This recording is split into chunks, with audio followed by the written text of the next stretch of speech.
Hello. तो कैसे हैं आप लोग। स्वागत है आप लोगों का मेरे ब्लॉग्स में। रात हो गई है और मैं भी अब आराम से लेटी हूँ। थोड़ा सोचा मैंने कि आज ब्लॉग्स नहीं बनाऊँगी और ना ही मैं रील्स बनाऊँगी। आज मैंने रील्स बनाई भी नहीं। कल ही मैंने रील्स बनाई थी, उसी को मैंने पोस्ट किया।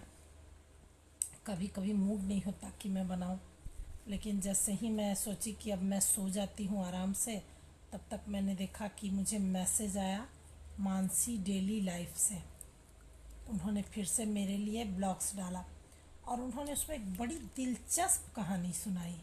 मैं उस कहानी का छोटा सा बस आप लोगों को हिस्सा सुनाती हूँ कि एक रिक्शे वाला जो होता है वो कैसे किसी के दरवाजे पे जाके शोर मचाता रहता है। तब तक एक बहुत बड़े आदमी जो होते हैं वो उन्हें बुलाकर उसको बहुत तेज़ डांट देते हैं, और अचानक से इस डांटने की वजह से बहुत ज़्यादा वो होता है, और वो रिक्शा वाला जो होता है वो रातों रात फेमस हो जाता है, वो जो बड़े आदमी होते हैं उनसे ज़्यादा।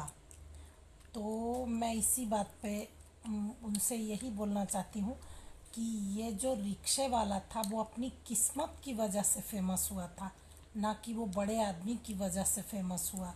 उसके किस्मत में फेमस होना लिखा था, इसीलिए वो रातों रात फेमस हो गया। तो ये और यही बात मैं कहना चाहती हूँ कि वो रिक्शे वाला अपनी किस्मत की वजह से फेमस हुआ। तो जो वो बार बार बोल रही हैं कि ईर्ष्या जलन और क्या, तो किसी से अगर कोई ईर्ष्या कर भी लेगा तो उसका क्या बिगाड़ लेगा। और जो वो बात को इतना लंबा खींचे जा रही हैं, बार बार बार बार एक ही बात को पता नहीं कितनी बार वो बोल चुकी हैं कि मैं उनको ये बोलती हूँ वो बोलती हूँ। तो रही बात, आप बोल रही हैं कि मैं बीमार थी तो मुझे वो छोड़ देती, तो आपने क्यों नहीं छोड़ दिया था कल। कल आप जब बीमार थी तो बीमार में भी आपको मुझ पर छीटाकसी करने की ज़रूरत ही क्या थी।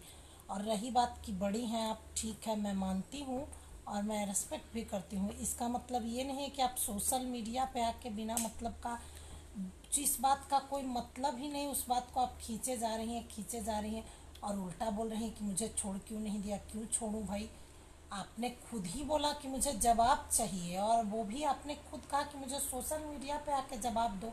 तो अगर मैं नहीं देती आपको जवाब तो ये तो डिसरिस्पेक्ट हो जाएगी ना।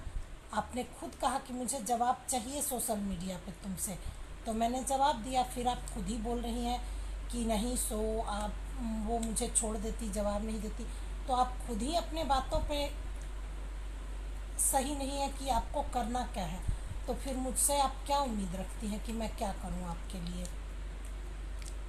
फिर आपने खुद ही कहा है ब्लॉग्स में कि मुझे सोशल मीडिया पे जितने भी मतलब यूट्यूब के हैं जितने भी क्रिएटर्स, वो लोग आपको बताएं कि कौन सही है और कौन गलत है।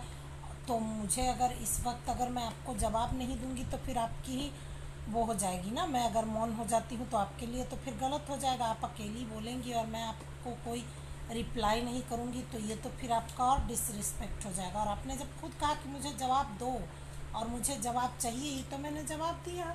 और आप बीमार थी तो आप ही खुद छोड़ देती इस मामले को। तो आप तो आज फिर से आप लेकर आ गई। तो आपको रोज़ ही लाना है इस मुद्दे को, तो लाइए। तो फिर तो मैंने कहा ही है ये बात कि फिर चलते हैं ना। जब आपने मुझे चैलेंज किया है कि तुम्हें मुझे जवाब देना है, तो मैं आपकी बात से ही आपको बता रही हूँ कि आपने खुद कहा तभी मैंने जवाब दिया, और मैंने कुछ भी नहीं कहा। रही बात आपकी तबीयत, अब ठीक है, अच्छी बात है, भगवान करे आप स्वस्थ रहिए। और थोड़ा ब्लॉग्स में ध्यान देती हैं तो थोड़ा और कुछ ब्लॉग्स बनाइए। मेरे पीछे एकदम पड़ी हुई है आप, और आपको मुझसे इतनी कंट्रोवर्सी करनी है कि मुझे तो रोज़ ही हंसी आती है कि आपने आज फिर से कंट्रोवर्सी की। और देखिए, मुझे ये पता था कि आप मुझे फिर से शाम तक करेंगी और आपने किया। तो मैं अभी चलती हूँ, फिर कल मिलते हैं। Tata bye bye.